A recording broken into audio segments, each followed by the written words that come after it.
पोटासाठी निवडला वाईट मार्ग. सोलापुरात 72 वर्षीय वृद्धाचा कांड. पोलीसही हैराण. वयाच्या 72व्या वर्षी एखादी व्यक्ती असे कोणते पाऊल उचलू शकते ज्यामुळे पोलीसही चक्रावून जातील.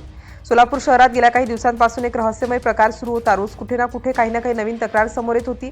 प्रत्येक घटनेनंतर लोकांमध्ये कुजबूज वाढत होती. पण या सगळ्या प्रकरणामागे नेमकं कोण होतं याचं उत्तर कुणाकडेच नव्हतं. पोलीस तपास करत होते, पण प्रत्येक वेळी त्यांच्या हाती फक्त काही धागेदोरेच लागत होते. जशी जशी प्रकरणं वाढू लागली तसतशी पोलिसांनाही तपासाची दिशा बदलली. वेगवेगळ्या ठिकाणांची माहिती एकत्र केली जाऊ लागली. प्रत्येक तक्रारीचा बारकाईने अभ्यास केला जाऊ लागला. या सर्व घटनांमध्ये काहीतरी समान असल्याचं पोलिसांच्या लक्षात आलं. मात्र आरोपी कोण आहे हे अजूनही गूढच होतं. सोलापुरातील अनेक भागात नागरिकांमध्ये चर्चा सुरू झाली. काही जण वेगवेगळे अंदाज बांधत होते. कुणाला मोठी टोळी असल्याचा संशय होता, तर कुणी बाहेरच्या व्यक्तीचा हात असल्याचं बोललं होतं. पण प्रत्यक्षात सत्य पूर्णपणे वेगळं होतं. मात्र त्या सत्यापर्यंत पोहोचण्यासाठी पोलिसांना अनेक दिवस मेहनत घ्यावी लागली.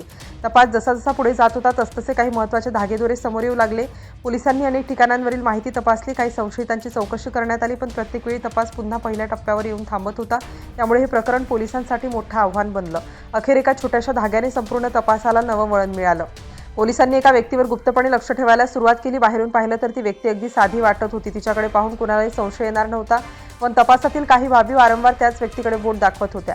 काही दिवस त्याच्या हालचालीवर नजर ठेवण्यात आली. तो कुठे जातो, कोणाला भेटतो, कसा वावरतो याची माहिती गोळा केली जाऊ लागली. हळूहळू पोलिसांची खात्री वाढत गेली की ते योग्य दिशेने जात आहेत. आता फक्त योग्य क्षणाची वाट पाहायची बाकी होती. अखेर तो क्षण आला. पोलिसांनी त्या व्यक्तीला ताब्यात घेतलं. सुरुवातीला चौकशीत फारशी माहिती मिळाली नाही. मात्र पोलिसांकडे आधीच अनेक पुरावे जमा झाले होते. त्यामुळे चौकशी पुढे सरकत गेली आणि एकामागून एक गोष्टी स्पष्ट होऊ लागल्या. या चौकशीत सर्वप्रथम समोर आलं की त्या व्यक्तीची ओळख, आणि इथेच अनेकांना धक्का बसला. कारण पोलिसांच्या ताब्यात असलेली व्यक्ती एखादी तरुण नव्हती, तर तब्बल 72 वर्षांची व्यक्ती होती. बाबूलाल श्यामलाल कोकरे असं त्या वृद्ध व्यक्तीचं नाव असल्याची माहिती पोलिसांनी दिली. त्यानंतर तपासात समोर आलेल्या माहितीने हे प्रकरण आणखी गंभीर बनलं. पोलिसांच्या म्हणण्यानुसार सोलापूर शहरातील वेगवेगळ्या पोलीस ठाण्यांच्या हद्दीत घडलेल्या अनेक घटनांशी त्याचा संबंध असल्याचा संशय बळावला. पुढील चौकशीत त्याची पडताळणीही करण्यात आली. यानंतर पोलिसांनी खुलासा केला की या संपूर्ण प्रकरणात सायकली चोरी जाण्याच्या घटनांचा समावेश होता. तपासात बाबूलाल कोकरे यांनी वेगवेगळ्या भागातून तब्बल 14 सायकली चोरल्याचा आरोप समोर आलेला आहे. त्यामुळे अनेक दिवस नागरिकांना पडलेला प्रश्न अखेर सुटला. या चौकशीत आणखी एक धक्कादायक बाब समोर आली. पोलिसांच्या माहितीनुसार बाबूलाल कोकरे हे प्रथमच गुन्ह्यात अडकलेले नव्हते. त्यांच्या विरोधात यापूर्वीही विविध पोलीस ठाण्यांमध्ये गुन्ह्यांच्या नोंदी असल्याची माहिती तपासात पुढे आली. पोलिसांनी दिलेल्या माहितीनुसार त्यांच्यावर 12 दखलपात्र आणि 2 अदखलपात्र गुन्हे असल्याचे समोर आले. त्यामुळे ही घटना केवळ एक चोरीची नसून यापूर्वीचा त्यांचा